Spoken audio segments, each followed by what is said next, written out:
संत तुकाराम महाराजांचा. तीर्थांचे हे मूळ, व्रतांचे हे फळ, ब्रह्म ते केवळ पंढरी. तुकाराम महाराज सांगतायत की सर्व तीर्थांचं मूळ, सर्व व्रतांचं फळ आणि हे ब्रह्मांड कुठे आहे तर त्या पांडुरंगाच्या चरणाशी आहे.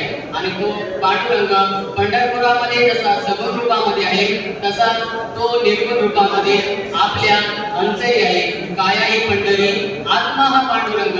तुकाराम महाराज सांगतायत की या अंतरी असलेल्या पांडुरंगाची जर आपल्याला ओळख घ्यायची असेल तर आपण सद्गुरूंना शरण गेलं पाहिजे, संतांना शरण गेलं पाहिजे. पुढे तुकाराम महाराज सांगतायत तीर्थांचं हे मूळ.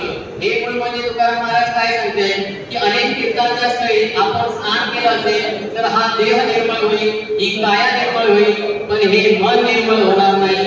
मग या मनाला निर्मळ होण्यासाठी काय करावं लागेल तर नामाची आंघोळ घातली पाहिजे, सत्संगाची आंघोळ घातली पाहिजे, सद्गुरूंच्या मुखातून निघालेल्या आध्यात्मिक निरूपणाची आंघोळ घातली पाहिजे, भजन आणि कीर्तनाची आंघोळ घातली पाहिजे. तर खऱ्या अर्थाने हे मन नामस्मरणाकडे, भक्ती आणि उत्तम कर्माकडे घेऊन ते पांडुरंगाच्या चरणाशी जाईल. पुढे तुकाराम महाराज सांगतायत की अशा ह्या पांडुरंगाला आपण मी माझ्या डोळ्याने बघितले. तर तुकाराम महाराज सांगतायत की तो परब्रह्म आपल्याला जन्मदृष्टीने नव्हे तर तो आपल्याला ज्ञानदृष्टीने दिसेल. आणि ही ज्ञानदृष्टी कोण दे तर आपल्याला सद्गुरू देते आणि संत परंपरा देते, त्यांना आपण शरण गेलं पाहिजे. तुकाराम महाराज सांगतायत की तो पांडुरंग कसा आहे, तो सगुण पण आहे आणि तो निर्गुण पण आहे.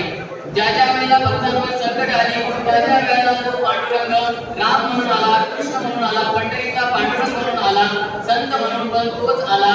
आणि तो निर्गुण कसा आहे, या ब्रह्मांडाला चालवणारा पण तोच आहे. ज्याने चालवलेले चालते चालायचे तोच चालत आहे, ब्रह्मांडाचेही चालते.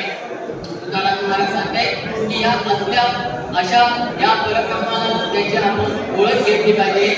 निर्गुण हे नरदेव आणि हे नरदेव सार्थक केले पाहिजे. दुर्लभ हे शरीर आणि दुर्लभ हा नरदेव प्राप्त झालाय, तो आपण सार्थक केला पाहिजे आणि या पांडुरंगाची भक्ती केली पाहिजे.